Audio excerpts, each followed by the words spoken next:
इस खबर के प्रायोजक हैं होटल लेक व्यू किशोर सागर तालाब के सामने छतरपुर। बुंदेलखंड के प्रसिद्ध धार्मिक स्थल बागेश्वर धाम की चर्चाएं इन दिनों सभी जगह चल रही हैं और नागपुर का एक मुद्दा यहां पे लगातार गहराता जा रहा है। जिस बात को लेकर बागेश्वर धाम के पीठाधीश्वर धीरेन्द्र कृष्ण शास्त्री ने रायपुर की कथा के पहले ही मीडिया से बात करते हुए नागपुर के विषय में स्पष्ट कर दिया कि यहां पे नागपुर वाले भी सुन लें और जो मीडिया कर्मी यह कह रहे हैं कि मैं कथा छोड़कर भागा हूं, तो वो यह कहना बंद कर दें। मैं कथा छोड़कर नहीं भागा, बल्कि मेरी कथाएं 9 दिन की बजाय अब 7 दिन की कर दी गई हैं। सभी कथाएं अब 2 दिन घटा दी गई हैं। यह बात स्पष्ट मैं कर देना चाहता हूं। इस पूरी बात को लेकर रायपुर में प्रेस कॉन्फ्रेंस करते हुए पीठाधीश्वर धीरेन्द्र कृष्ण शास्त्री ने मीडिया से क्या कहा, आइए सुनवाते हैं आपको।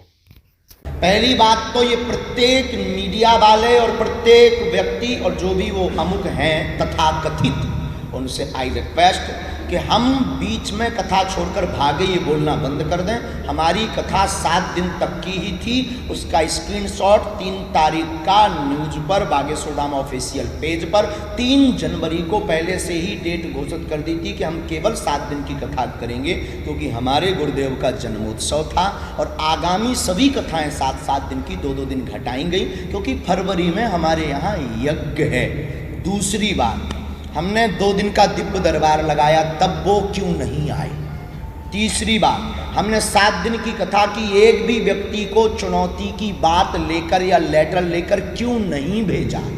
इसका मतलब वह भगोड़ा और वह छोटी मानसिकता के लोग हैं। आने के बाद तो कोई भी भौंक सकता। अब यहाँ पर पहले 9 दिन की कथा थी, 25 तारीख तक, यहाँ भी बता देते हैं 23 तारीख तक है। अब हम 23 को चले जाएं, फिर आप 24 को कहो कि हमने चुनौती दी, इसीलिए पंडाल छोड़कर बागेश्वर सरकार भाग गए ठटरी के बरे। पहली बात क्लियर। दूसरी बात, हम दंगा या हमारी भाषा बहुत सीमित और सुरक्षित है, पर हम शस्त्र शास्त्र दोनों जानते हैं, क्योंकि हम सनातनी हैं। तो हमारे सनातन में शस्त्र शास्त्र दोनों की मर्यादा ठीक से आती है और हमें बालाजी ने चुना ही इसीलिए। दूसरी बात, 2 दिन का दरबार लगा, आप आए नहीं, आपने कोई हमारे पास जानकारी नहीं भेजी, आने के बाद आपने भेजा। दूसरी बात, हमारे बागेश्वर बालाजी के दरबार में न बुलावा है, न दावा है, न दक्षिणा है, फिर बवाल क्यों? फिर बवाल क्यों?